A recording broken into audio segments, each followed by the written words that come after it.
കോഴിക്കോട് നിന്നാണ്. ബാലുശ്ശേരിയിൽ കഴിഞ്ഞ ദിവസം കണ്ടത് കാട്ടുപൂച്ച എന്നുള്ള സ്ഥിരീകരണം വരുന്നുണ്ട്. സമീപത്തെ CCTV ദൃശ്യങ്ങളിൽ പുലിയോട് സാദൃശ്യമുള്ള ജീവി നടന്നു പോകുന്നത് കണ്ടെത്തിയിരുന്നു. അതാണ് ഇപ്പോൾ കാട്ടുപൂച്ചയാണെന്നുള്ള സ്ഥിരീകരണം. സമീർ സി മുഹമ്മദാണ് ചേരുന്നത് കോഴിക്കോട് നിന്ന്. സമീർ, എന്തായാലും ആ പ്രദേശവാസികൾക്ക് ഒരു ആശ്വാസകരമായ വാർത്തയാണ്. കാട്ടുപൂച്ചയാണെന്ന് ഉറപ്പിക്കുകയാണല്ലോ വനം വകുപ്പ്. എന്തൊക്കെയാണ് ഇതുമായി ബന്ധപ്പെട്ട് ലഭിക്കുന്ന വിവരങ്ങൾ?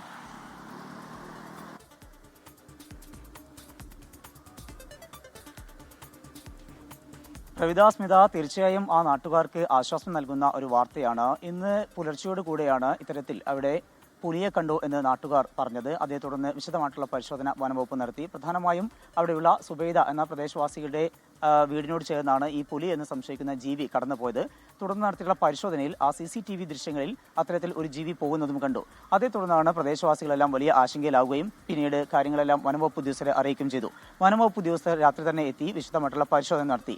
ആ CCTV ദൃശ്യങ്ങൾ ഉൾപ്പെടെ പരിശോധിച്ചു. അതിന്റെ അടിസ്ഥാനത്തിലും അതുപോലെ തന്നെ പിന്നീട് അവരുടെ കാൽപ്പാടുകളും പരിശോധിച്ചു. ആ വേളയിലാണ് പുലിയല്ല, അത് ആശങ്കപ്പെടേണ്ട സാഹചര്യമില്ല, കാട്ടുപൂച്ചയാണ് എന്ന് സ്ഥിരീകരിച്ചത്. ഇതാണ് വലിയൊരു ആശ്വാസമായിരിക്കുന്നത്. ഏതാനും മാസങ്ങൾക്ക് മുമ്പ് ഇവിടെ ഈ പ്രദേശത്ത് പുലിയെ കാണുകയും തുടർന്ന് കൂട് വെക്കുകയും ഒക്കെ ചെയ്തിരുന്നു.